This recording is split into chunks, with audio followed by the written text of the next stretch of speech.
Welcome to my channel कहानियाँ कुछ सच्ची कुछ अच्छी।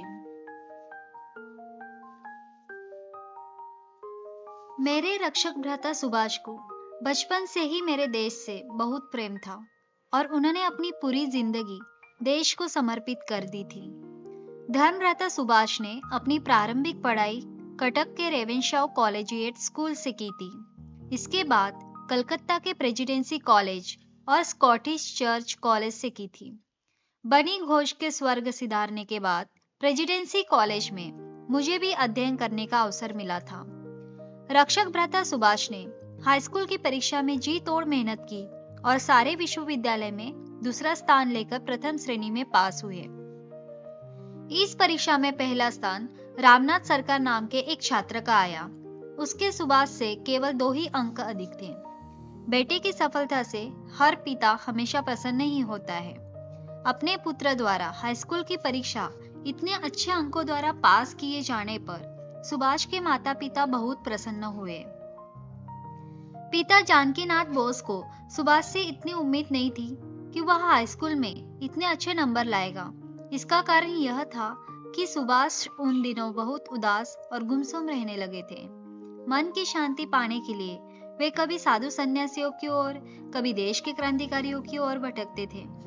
पढ़ाई के प्रति सुभाष का रुझान भी कम हो चला था। सुभाष के स्कूल के छात्र तथा अध्यापक भी सोचते थे कि इस बार यह लड़का मुश्किल से पास होगा, लेकिन हाई स्कूल में श्रेष्ठ अंक लाकर सुभाष ने दिखा दिया कि आज भी वे किसी छात्र से कम नहीं है। सुभाष के अच्छे अंकों से पास होने की खुशी में उनकी माँ ने मोहल्ले भर में मिठाई बांटी और सुभाष को अपने गले से लगाकर काफी देर तक प्यार करती रही। आगे की पढ़ाई पढ़ने के लिए सुभाष को अपने कटक शहर से कलकत्ता जाना पड़ा।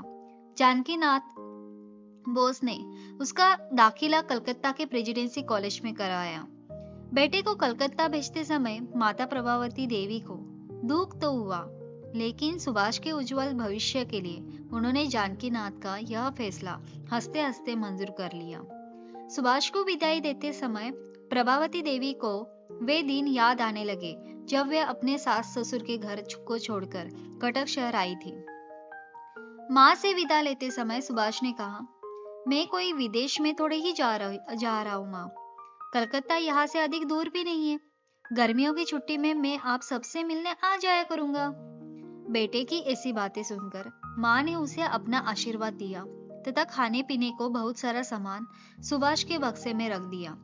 जिस समय सुभाष ने प्रेसिडेंसी कॉलेज में प्रवेश किया, उस समय उनकी आयु केवल 16 वर्ष थी। कटक शहर में रहकर सुभाष की यह धारणा थी कि समाज और राष्ट्र दोनों अलग अलग सत्ताएं हैं, लेकिन कलकत्ता में रहते हुए धीरे धीरे उनकी यह धारणा बदल गई। उन्होंने यह महसूस किया कि समाज और राष्ट्र का आपस में गहरा संबंध है तथा दोनों को एक दूसरे से अलग अलग नहीं किया जा सकता। यदि समाज का उत्थान किया जाए तो उससे राष्ट्र का उत्थान अपने आप ही हो जाता है। जिस प्रकार व्यक्तियों के मिलने से समाज का निर्माण होता है, उसी प्रकार अलग अलग समाजों को मिलने से राष्ट्र का निर्माण होता है। अतः यदि हमें राष्ट्र का हित करना है तो सबसे पहले हमें अपने समाज का भला करना होगा। समाज के जो गिरे हुए तबके हैं उन्हें ऊपर उठाना होगा। लोगों का जीवन स्तर सुधारना ही मानव का वास्तविक लक्ष्य है। सुभाष जी कटक शहर में स्वामी विवेकानंद और रामकृष्ण परमहंस के विचारों के साथ साथ स्वामी दयानंद सरस्वती के स्वराज्य ही सर्वोपरि के मूल मंत्र से परिचित हो चुके थे। कलकत्ता में वे महर्षि अरविंद के विचारों के संपर्क में आए। महर्षि अरविंद ने सुभाष को स्वामी दयानंद कृत सत्यार्थ प्रकाश भेंट किया, जिसने सुभाष का जीवन ही बदल दिया और अब वे पूरी तरह से स्वदेश पर अभिमान करने लगे थे। मैंने सत्यार्थ प्रकाश अपने धर्मपिता सेठ छज्जूमल की प्रेरणा से पढ़ा था और अपने नाम के आगे आर्य लिखना शुरू कर दिया था। मैं जब किशोरी थी तभी स्वामी दयानंद की दीवानी हो गई थी। महर्षि अरविंद भी स्वामी दयानंद की दीवाने थे।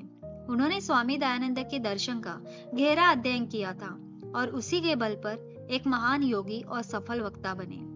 उन दिनों पूरे बंगाल प्रदेश में अरविंद के विचारों की धूम थी। जब मेरे रक्षक भ्राता सुभाष ने महर्षि अरविंद से मिले सत्यार्थ प्रकाश को पढ़ा तो उन्हें लगा कि धर्म को राष्ट्र से अलग करके देखना नाइंसाफी है। यदि हमें राष्ट्र का भला करना है तो धर्म का राष्ट्र के साथ तालमेल बिठाना होगा। सत्यार्थ प्रकाश के प्रभाव से सुभाष के मन में यह मानसिक धारणा बनी कि धर्म के धरातल पर खड़े होकर अपने राष्ट्र की सेवा ज्यादा निष्ठा व समर्पण भाव से की जा सकती है। सुभाष अपने साथियों को भी समझाते थे, मित्रों, धर्म मनुष्य की अंतरात्मा को शक्ति प्रदान करता है।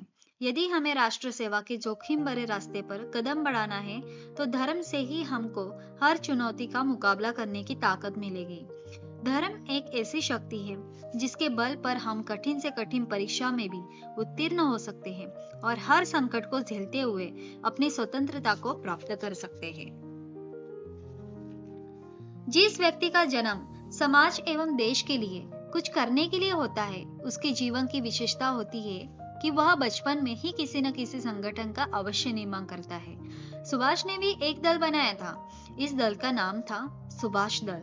चूंकि सुभाष में किसी भी दल का नेतृत्व करने की अपार क्षमता थी, अतः सुभाष दल का नेतृत्व भी उन्हीं को सौंपा गया।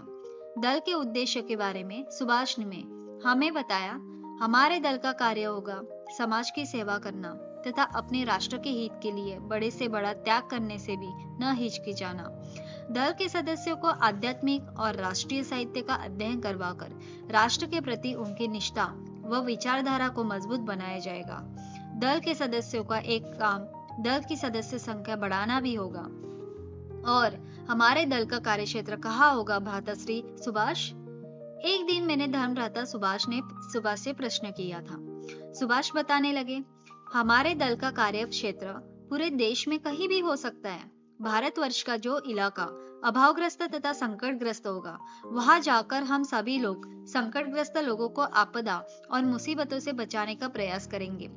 देश में जहां कहीं महामारी फैलेगी, अकाल या सूखा पड़ेगा, हमारा दल वहां लोगों की सहायता करने जाएगा।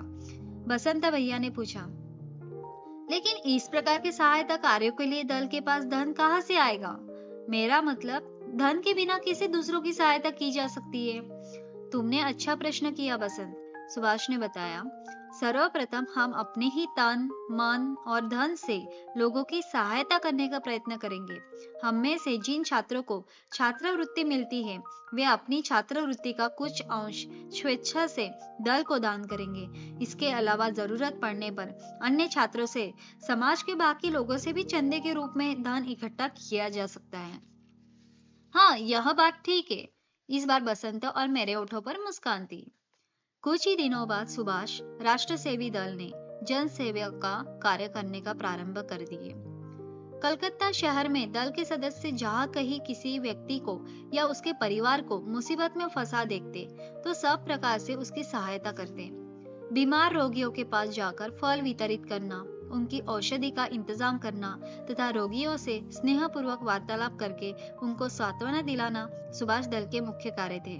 कलकत्ता के आसपास के ग्रामीण इलाकों में भी जहाँ कहीं भी किसी पर अत्याचार हो रहा होता या कोई परिवार संकट में होता तो दल के सदस्य वहां पहुंचकर यथासंभव यथाशक्ति मदद करने का प्रयास करते। हर एक पिता चाहता है कि उसका बेटा उसका नाम रोशन करे। सुभाष बाबू के पिता भी यही चाहते थे, इसलिए उन्हें उच्च शिक्षा पाने के लिए प्रोत्साहन देते रहते थे। धर्म, दर्शन और मनोविज्ञान सुभाष के सबसे प्रिय विषय थे और इसी कारण उन्होंने प्रायोगिक मनोविज्ञान को एमए की पढ़ाई के लिए चुना था।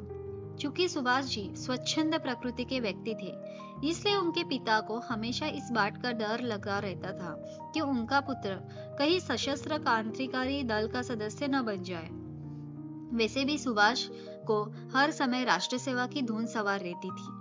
वे मन ही मन किसी क्रांतिकारी दल से जुड़ना चाहते थे और इस बात की भनक जानकी नाथ बोस को लग चुकी थी। उन्हें भय था कि क्रांतिकारी होने के शक में उनके पुत्र को पुलिस कहीं गिरफ्तार न कर ले।